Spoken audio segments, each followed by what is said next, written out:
Apakah semua orang sudah ditetapkan takdirnya oleh Allah Subhanahu wa Ta'ala? Dan apakah orang kafir itu sudah takdir Allah? Pertama begini, antum pahami dulu apa itu takdir. Takdir itu pilihan hidup. Pilihan. Yang pilihan kita itu kemudian ditetapkan oleh Allah Subhanahu wa Ta'ala. Jadi Anda bisa terbuka ingin mengambil atau tidak, itu pilihan Anda. Karena itu manusia diberikan kemampuan untuk memilih. Ya. Misal, baik dan buruk. Allah ciptakan ini baik, ini buruk.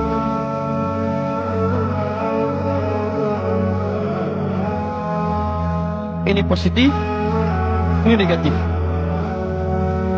Apa-apa itu dunianya anak-anak memang begitu ya. Kalau tidak teriak-teriak ya jalan-jalan, atau lompat-lompat. Yang paling aneh orang tuanya yang teriak-teriak, atau yang jalan-jalan. Biarkan aja itu dunianya, cuma dikondisikan aja. Lihat sini, Allah menciptakan kebaikan dan keburukan. Yang buruk ini diciptakan bukan untuk menjadikan Anda berperilaku buruk, bukan, tapi untuk menguji supaya yang baik-baik ini muncul ke permukaan. Misal, Allah ciptakan sifat jujur, saat yang bersamaan dibuat lawannya dusta, bohong. Allah ciptakan sabar, dibuat lawannya marah.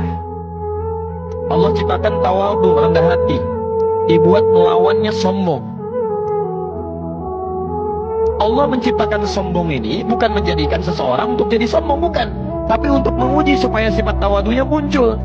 Sebab kalau nggak diciptakan sombong, nggak akan kelihatan tawadhu. Kalau nggak dibuat marah, nggak akan kelihatan sabar. Jadi ini dibuat untuk melatih supaya sifat ini muncul. Ini konsepnya ada di Quran surat ke-91 ayat 7 sampai dengan 10. Jadi kalau Anda menemukan sifat marah di orang lain, itu tandanya Allah titipkan marah itu supaya melatih kesabaran pada Anda supaya muncul. Halo? Contoh, bapak pulang dari kantor, ibu menerima di rumah. Begitu suaminya pulang misalnya, Allah titipkan sifat marah pada suami. Saat suami marah itu bukan ingin menjadikan suami pemarah, bukan, tapi untuk menguji sifat sabar dalam istri supaya muncul ke permukaan.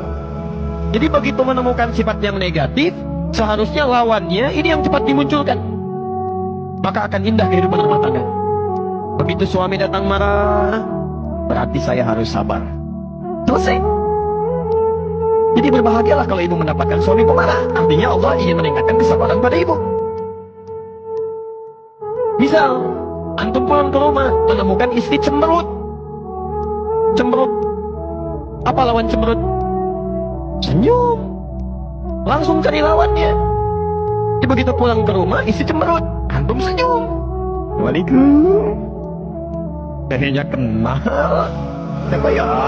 Masya Allah. Selesai masalah. Ini istri cemberut, antum marah, gak akan nyambung. Kamu kenapa? Emang kenapa? Gak akan nyambung. Gak akan nyambung. Ini poinnya. Jadi itu keduanya pilihan. Ya, saya pernah ceritakan di Bali itu Masya Allah. Dia ada satu keluarga soleh yang luar biasa, tinggalnya di Karawang, punya anak 3. Itu sudah punya kebiasaan yang baik. Tapi satu kali suami pulang dari kantor lebih awal, ya, biasa disambut istrinya.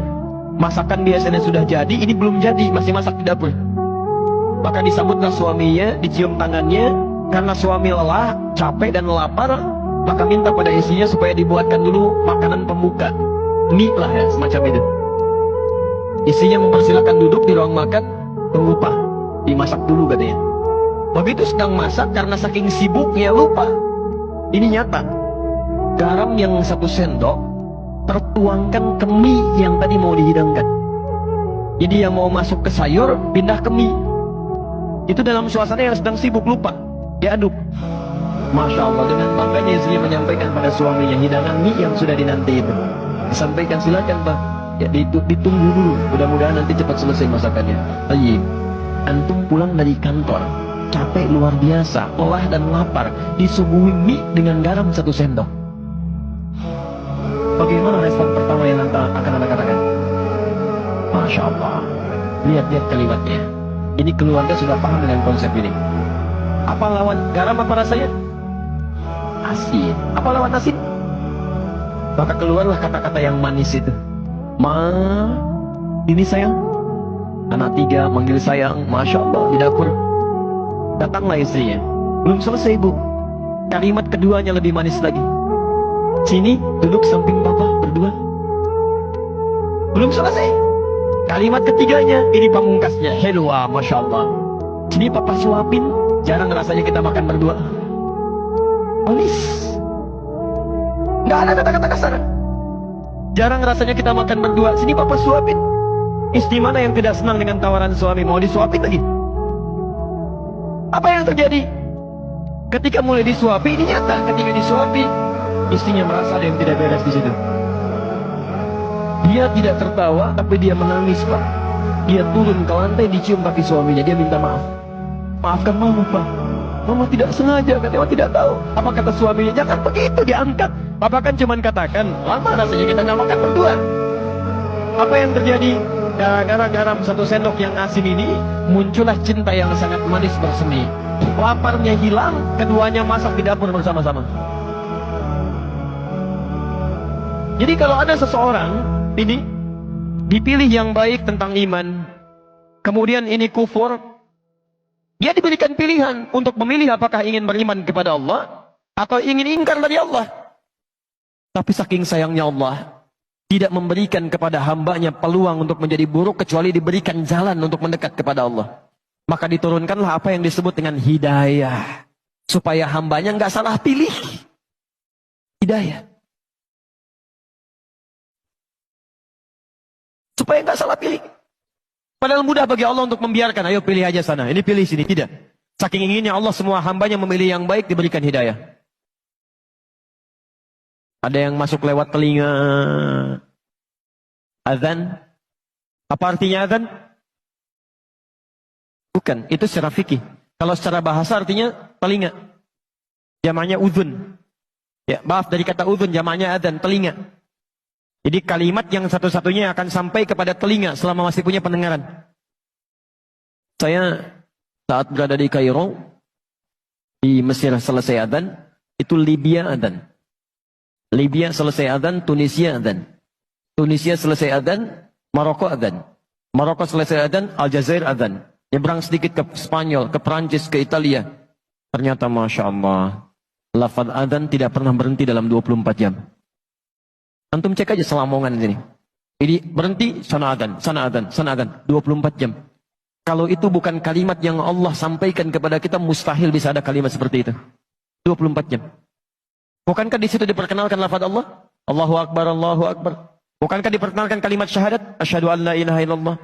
Dan tidak sedikit orang mendengarkan adzan kemudian dia masuk Islam. Ada hidayah lewat pandangan. Ya, pernah ada 2 orang. 1 orang Indonesia, kedua dari luar. Kuliah di Amerika. Yang orang Indonesia ini bagus. Dia seringkali lihat acara Channel One dari Mekah. Tersambung lewat Masjidil Haram. Secara singkat 1 kali, dia sedang buka acara sholat Isya di Masjidil Haram. Ya, imamnya saat itu Syekh Sudais. Dia iseng bertanya kepada kawannya. Dia katakan, kawan, menurut kamu ada berapa orang di masjid itu? Kata non-muslim tadi, ya mungkin ribuan orang. Kata temannya, tidak, itu paling minimal 500.000 orang. Lalu dia bertanya lagi, berapa waktu yang dibutuhkan untuk menjadikan orang-orang ini bisa rapi seketika? Kata temannya tadi, paling minimal mungkin 2 pekan. Jadi dia bayangkan satu-satu dirapikan begini. Kata temannya yang muslim, saya akan tunjukkan kepada anda. Tidak sampai 5 menit semuanya akan rapi. Temannya kaget, mustahil itu. Kata kawannya, saya tunjukkan. Begitu iqamah. Allahu Akbar, Allahu Akbar, Allahu Akbar. Yang tawaf semua berhenti. Bikin barisan rapi. Belum 1 menit. Temannya sudah bingung. Tunggu sebentar. Begitu Syekh Sudais mengatakan, istawu, taqimu. Rapatkan, luruskan. Kemudian mulai bertakbir, semua takbir. Tidak ada yang diam. Tidak tahu apa yang terjadi? Teman ini langsung berkata yang non-muslim, tolong tunjukkan kepada saya bagaimana caranya masuk Islam. Karena agama ini pasti bukan rekayasa manusia. Mustahil bisa begini. Tunjukkan pada saya bagaimana caranya masuk Islam. Orang cuma nonton sholat Isya, bisa masuk Islam.